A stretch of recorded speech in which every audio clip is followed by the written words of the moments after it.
Globally, there's a lot going on in terms of nutrition because everyone seems to want to be a health expert. Yeah, I realize, with so many, like, people on Ingwarpa, like you find people, lots of people on probably Facebook, Instagram, and everything, giving advice and all that. Yeah. So true. And as a result, most people are becoming confused. So I was actually reading an article and they were saying, like in Britain, they actually have a week where they say we're just going to be telling you about the dietetics, what they do, who they are, so that you actually know the people who you should be going to get advice from. So they're trying to conscientize people and move them away from listening to what social media is saying and to what other people would tell them, so they actually do get the real information about nutrition and healthy eating, stuff like that.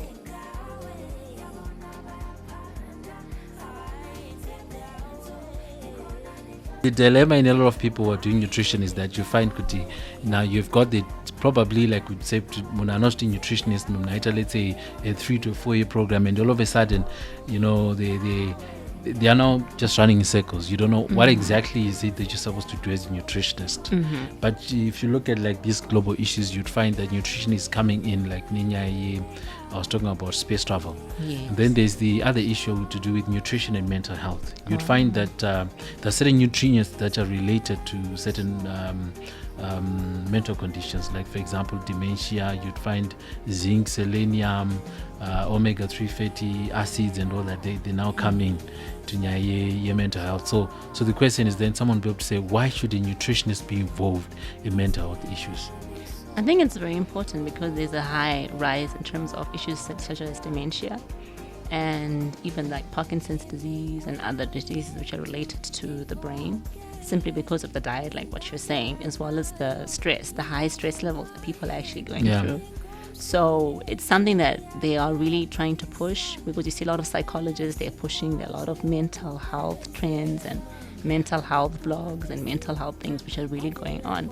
So we as nutritionists, like what you're saying, it's very important that we actually do take our role and we participate and we are active and also talk about these things. Yeah, but you realize the biggest challenge now that people are facing is the aspect of, do you think because you've done nutrition, you now look at, say, okay, so basically if I'm a nutritionist, I should be looking at under fives, the young people. But then you'd realize that there's a growing challenge.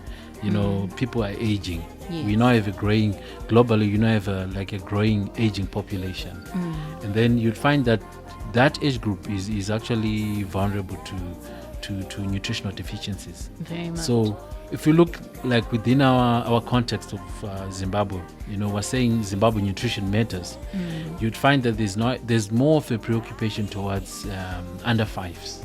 Yes. Children, breastfeeding, and so you find nutrition and aging is also a sector that people need to be looking at.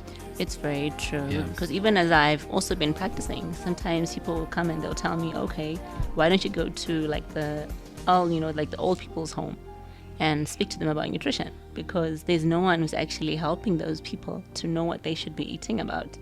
And it's actually a very big gap, as what you're saying, that, we just tend to focus only on what we think is the most important. But even the elderly, like what you're saying. Fine, if someone says I'm a nutritionist, even your mother and father will say, why can you not get a job? Like, why can you not do the jobs that other people do? I don't find there's a point when you're just telling people that they should eat this and that and everything, and all of a sudden it's seen as if it's not a profession. Yes. The moment you talk about nutrition, someone thinks that it's cookery. Maybe you need to work as a chef. Yes. How should I prepare certain foodstuffs and everything? When in actual fact, nutrition is a science in itself. Yeah. It is.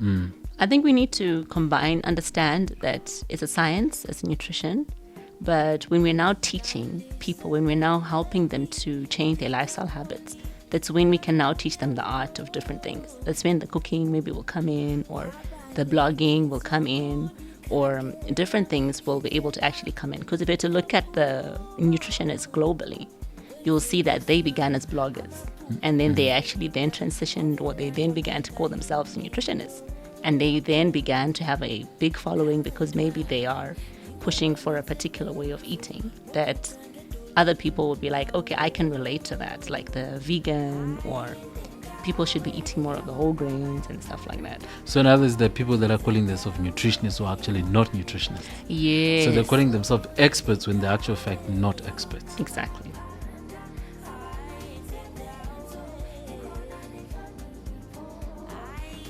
I think nutritionists, we have to give ourselves a voice.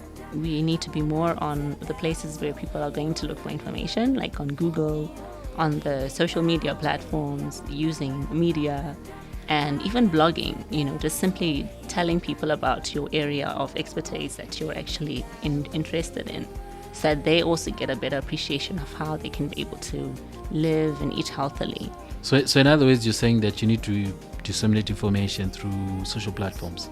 Definitely. So it means that the present day nutritionist needs to be able to appreciate the use of social media in order to drive the message through.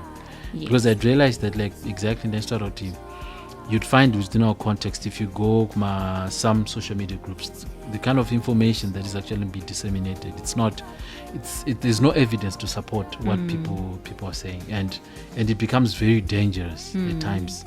You'd find someone has a following of probably several hundreds of thousands of people, but then the information that they're giving is actually wrong information.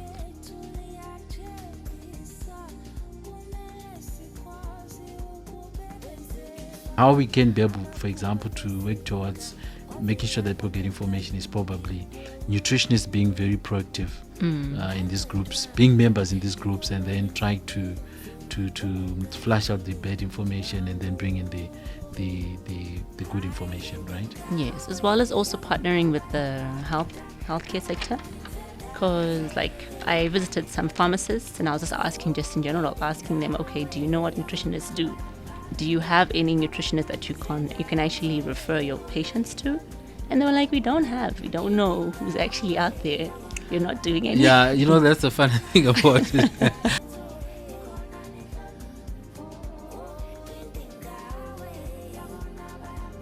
The moment someone realizes a certain person is a doctor, all of a sudden they think they're a nutritionist, which is very, very different. The doctor or physician is the one that is able to diagnose and say, okay, there's a problem.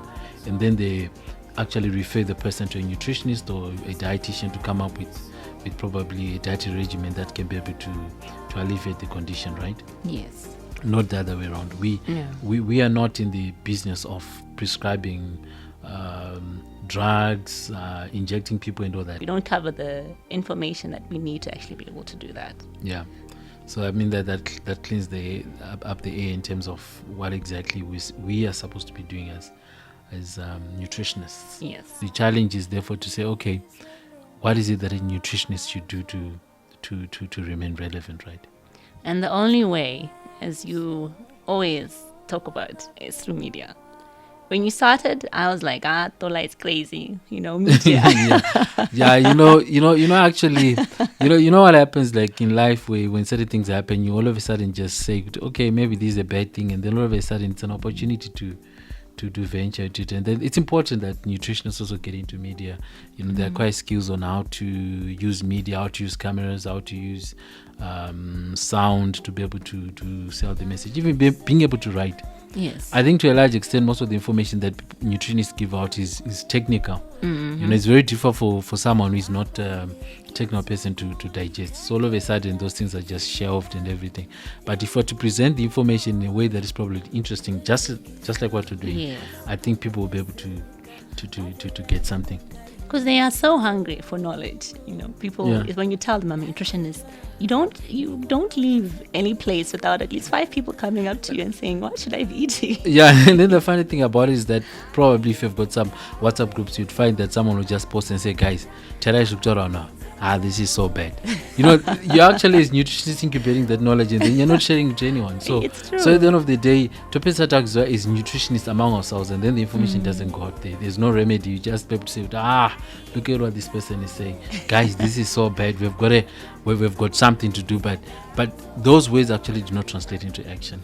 It's true. We really have to move out of our comfort zone, because as scientists, we we tend to be more of, the introvert. We want to get, accuracy, perfectionism and stuff like that. Yeah. But that's not going to work. We have to move out of our comfort zone and say, I'm not doing this for myself, but I need to help other people as well. We're more worried about quantities and calculating kilocalories and everything, rather than just presenting the information that, look, if you do 1 to 3 things, then the downward effect is that it will reduce A, B, C, D and stuff. Exactly. So I guess we've exhausted the topic, right? Yeah, I mean, in layman's terms, we're not talking about formulas and everything, but we're just saying that, look, there's need for people to appreciate that there are people that are called nutritionists. These are experts, these are scientists, they are not cooks. Yes. But they can be involved in several sectors, public, private sector, be it NGO work and everything. And they are making an impact. Yes. But I guess probably what we need to do from now on is to be able to now say, okay, knowing that you do exist, but then how are you going to sell as a nutritionist so that people can be able to appreciate that really you've got a role to play? We have a very big role to play because